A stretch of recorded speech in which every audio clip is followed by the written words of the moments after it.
Ndabye ka video ka mutabani wa Fiina Mugerwa Masannyalaze ng'asangula maama w'amaziga naye mazima ga Katonda mulimu ekintu ky'ogenda n'otunuulirawo oti obanga si ggwe akiyitamu n'olabanga just ka video omanyi kye kitegeeza okubeera mu lujjudde lw'abantu nga ggwe alina osangula maama w'amaziga.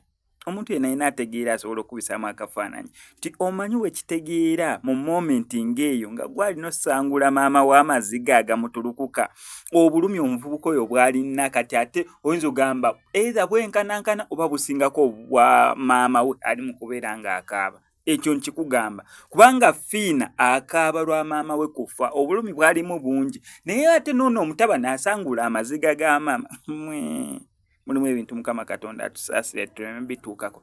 Olunaku lw'olisangula taata w'amaziga, olunaku lw'olisangula maama w'amaziga, olunaku lw'olitegeera omwana ono kyali mu kubeera nga mulabe musajja wattu n'asangula maama w'ama gwe tomanyi oyo omwana kyayitamu ne trauma gy'alina kubeera ng'ayitamu.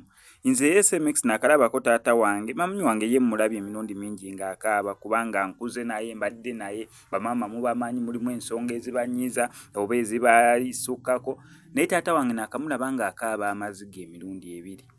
Ogwokusatu ogwasooka yali afiiriddwa maama we yaguma n'aguma wano mu kugira biki byonna agiza abantu bamukubagiza yes amaziga ngamuyitamu naye twamala omuteekayo mu ntaana kubanga oyo omu abakkirira mu ntaana ne bamuteekayo bwe bamala omuteekayo ne bamusikayo nga tutandise oyiwako ettaka saddamu mulaba nagenda okuddamu omulaba ng'atambudde abuuseeko distance ng'alina waasitamye ng'ali mu kaaba. Gwe mulundi ogwasooka okulaba taata wange ng'akaaba.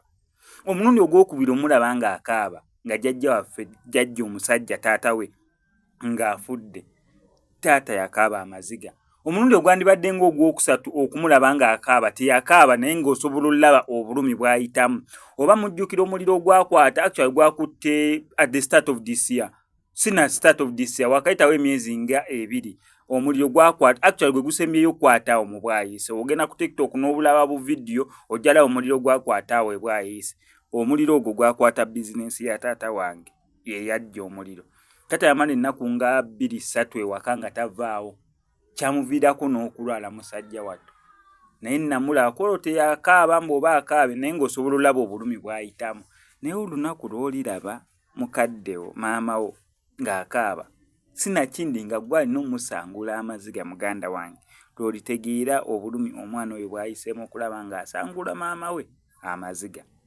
Oba waliwo antegedde obeera ng'ontegedde subscribinga commentinga wansi mu comment section ngenda sigala nkutuusaako updates mu kuziika kwa maama wa Fiina Mugerwa.